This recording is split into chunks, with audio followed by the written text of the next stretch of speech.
Hello നമസ്കാരം. ഏറ്റവും പുതിയ സിനിമാ വിശേഷങ്ങളുമായി പുതിയൊരു വീഡിയോയിലേക്ക് എല്ലാവർക്കും സ്വാഗതം. ഓണം കളറാക്കാൻ എത്തിയ മലയാള സിനിമകളിൽ മുന്നിൽ നിൽക്കുന്നത് ARM തന്നെയാണ്. ടോവിനോ തോമസ് നായകനായി ജിതിൻ ലാൽ സംവിധാനം ചെയ്ത് സെപ്റ്റംബർ 12 വ്യാഴാഴ്ച പാൻ ഇന്ത്യൻ റിലീസായി 2D 3D ഫോർമാറ്റിൽ തിയേറ്ററിലെത്തിയ ഈ സിനിമയിൽ കൃതി ഷെട്ടി, ഐശ്വര്യ രാജേഷ്, സുരഭി ലക്ഷ്മി, ബേസിൽ ജോസഫ്, ജഗദീഷ് എന്നിങ്ങനെയാണ് താരനിര. ലോകമെമ്പാടുമായി തന്നെ ഹെവി പോസിറ്റീവ് അഭിപ്രായം നേടിയെടുത്ത ഈ സിനിമ മൂന്നാം ദിവസമായ ഇന്ന് ശനിയാഴ്ചയും മികച്ച കളക്ഷനും ബുക്കിംഗും നേടിയെടുത്ത് മുന്നേറുകയാണ്. ചിത്രം ആദ്യ ദിവസം കേരള ബോക്സ് ഓഫീസ് കളക്ഷനായി നേടിയെടുത്തത് 2,80,00,000 രൂപയും വേൾഡ് വൈഡ് ബോക്സ് ഓഫീസ് കളക്ഷനായി നേടിയെടുത്തത് 6,25,00,000 രൂപയുമായിരുന്നു. രണ്ടാം ദിവസമായ വെള്ളിയാഴ്ച ഇന്നലെ സിനിമ കേരള ബോക്സ് ഓഫീസ് കളക്ഷനായി 2,87,00,000 രൂപയാണ് കളക്ട് ചെയ്തത്. 2 ദിവസം കൊണ്ട് വേൾഡ് വൈഡ് ബോക്സ് ഓഫീസ് കളക്ഷനായി 12,50,00,000 മുകളിൽ നേടിയെടുത്ത ഈ സിനിമ മൂന്നാം ദിവസമായി ഇന്നും തീപ്പരി ബുക്കിംഗാണ് കളക്ഷനാണ് നേടിയെടുക്കാൻ സാധ്യത. ഇന്നത്തെ പ്രീസെയിൽ ബുക്കിംഗ് കളക്ഷൻ ഏകദേശം 1,11,00,000 രൂപയായിരുന്നുവെങ്കിൽ ബുക്ക് മൈ ഷോയിലൂടെ മാത്രം 1,60,00,000 രൂപ കളക്ഷൻ നേടിയിരിക്കുകയാണ് ഈ സിനിമ.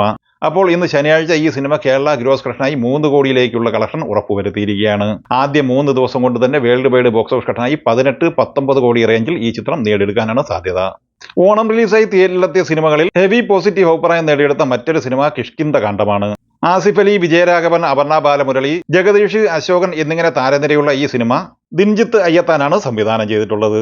ആദ്യ ദിവസം ഈ സിനിമ കേരള ഗ്രോസ് കളക്ഷനായി നേടിയെടുത്തത് 47 ലക്ഷം രൂപയായിരുന്നുവെങ്കിൽ രണ്ടാം ദിവസമായ ഇന്നലെ വെള്ളിയാഴ്ച ഈ സിനിമ കേരള ഗ്രോസ് കളക്ഷനായി 63 ലക്ഷം രൂപയാണ് സ്വന്തമാക്കിയത്. 2 ദിവസം പിന്നിടുമ്പോൾ കേരള കളക്ഷനായി 1,10,00,000 കളക്ട് ചെയ്ത ഈ സിനിമ മൂന്നാം ദിവസമായ ഇന്ന് ശനിയാഴ്ച ഉച്ചയ്ക്ക് 1 മണിയോടെ തന്നെ BMS കളക്ഷനായി മാത്രം 60 ലക്ഷത്തിലേറെ കളക്ട് ചെയ്തിട്ടുണ്ട്. അപ്പോൾ എന്തുകൊണ്ടും ഇന്ന് ഈ സിനിമ 1 കോടിക്ക് മുകളിൽ കളക്ഷൻ കേരളത്തിൽ നേടിയെടുക്കാനാണ് സാധ്യത. കിഷ്കിന്ധകാണ്ഡം എന്ന സിനിമയുടെ 3 ദിവസത്തെ world wide box office collection 3-3.5 കോടി റേഞ്ചിൽ എത്തിച്ചേരുന്നതാണ്. ആന്റണി വർഗീസ് നായകനായി അജിത് മാമ്പള്ളി സംവിധാനം ചെയ്ത് സെപ്റ്റംബർ 13 ഓണം റിലീസായി തിയേറ്ററിലെത്തിയ മലയാള സിനിമയാണ് കൊണ്ടൽ. ആവറേജ് ഡീസന്റ് അഭിപ്രായം നേടിയെടുത്ത ഈ സിനിമ ആദ്യ ദിവസം കേരള കളക്ഷനായി നേടിയെടുത്തത് 57 ലക്ഷം രൂപയായിരുന്നു. ഈ സിനിമയ്ക്കും BMSൽ ഉയർന്ന ബുക്കിംഗ് ആണ് കാണിക്കുന്നത്.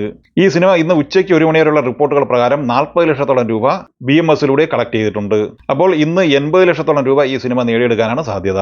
തളപതി വിജയ് നായകനായി വെങ്കട്ട് പ്രഭു സംവിധാനം ചെയ്ത് സെപ്റ്റംബർ 5 തിയേറ്ററിലെത്തിയ the greatest of all time എന്ന സിനിമയുടെ 9 ദിവസത്തെ കളക്ഷൻ റിപ്പോർട്ട് പുറത്തു വന്നിട്ടുണ്ട്. 9ാം ദിവസമായ ഇന്നലെ വെള്ളിയാഴ്ച ഈ സിനിമ കേരള കളക്ഷനായി നേടിയെടുത്തത് 15 ലക്ഷം രൂപയാണ്. 9 ദിവസം കൊണ്ട് കേരള ബോക്സ് ഓഫീസ് കളക്ഷനായി 12,45,00,000 കളക്ട് ചെയ്ത ഈ സിനിമ തമിഴ്നാട് ബോക്സ് ഓഫീസ് കളക്ഷനായി 9 ദിവസം കൊണ്ട് 150 കോടി പിന്നിട്ടിരിക്കുകയാണ്. കൃത്യമായി പറഞ്ഞാൽ തമിഴ്നാട് ബോക്സ് ഓഫീസ് കളക്ഷനായി 152 കോടി രൂപയാണ് ഈ സിനിമ 9 ദിവസം കൊണ്ട് കളക്ട് ചെയ്തിട്ടുള്ളത്. 9ാം ദിവസമായ ഇന്നലെ 7 കോടി തമിഴ്നാട്ടിൽ നിന്ന് കളക്ട് ചെയ്ത സിനിമയുടെ 10ാം ദിവസമായ ഇന്ന് ശനിയാഴ്ചയിലെ ബുക്കിംഗ് സ്റ്റാറ്റസ് പുറത്തു വരുമ്പോൾ ഇന്ന് തമിഴ്നാട്ടിൽ നിന്ന് 8 കോടിക്ക് മുകളിൽ നേടിയെടുക്കാനാണ് സാധ്യത. നിലവിൽ വേൾഡ് വൈഡ് ബോക്സ് ഓഫീസ് കളക്ഷനായി 350 കോടിക്ക് മുകളിൽ നേടിയെടുത്തിരിക്കുന്ന ഈ സിനിമ 10ാം ദിവസമായി ഇന്ന് ശനിയാഴ്ചയുടെ 360 കോടിക്ക് മുകളിൽ കളക്ഷൻ നേടിയെടുക്കുന്നതാണ്. ഓഗസ്റ്റ് 15 തിയേറ്ററിലെത്തി വൺ ബ്ലോക്ക് ബസ്റ്റർ വിജയം നേടിയെടുത്ത സിനിമയാണ് സ്ത്രീ 2. ശ്രദ്ധ കപൂർ നായികയായി അമർ കൗശിക് സംവിധാനം ചെയ്ത് 2024 ബോളിവുഡിലെ ഏറ്റവും കൂടുതൽ കളക്ഷൻ നേടിയെടുക്കുന്ന സിനിമയായി സ്ത്രീ 2 മാറിയിരിക്കുകയാണ്. ഈ സിനിമയുടെ ഏറ്റവും ഒടുവിലെ ബോക്സ് ഓഫീസ് കളക്ഷൻ റിപ്പോർട്ടുകൾ പുറത്തു വരുമ്പോൾ ഇന്ത്യൻ ബോക്സ് ഓഫീസ് കളക്ഷനായി 640 കോടി രൂപയാണ് ഈ സിനിമ കളക്ട് ചെയ്തിട്ടുള്ളത്. ചിത്രം ഓവർസീസ് കളക്ഷനായി 119 കോടി രൂപയും നേടിയെടുത്തിട്ടുണ്ട്. അങ്ങനെ ടോട്ടൽ 759 കോടി രൂപയാണ് വേൾഡ് വൈഡ് ബോക്സ് ഓഫീസ് കളക്ഷനായി സ്ത്രീ 2 നേടിയെടുത്തിട്ടുള്ളത്. കേവലം 50-55 കോടി ബഡ്ജറ്റിൽ പൂർത്തിയായ ഈ സിനിമ നിലവിൽ സൂപ്പർ ബ്ലോക്ക് ബസ്റ്റർ വിജയമാണ് സ്വന്തമാക്കിയിട്ടുള്ളത്.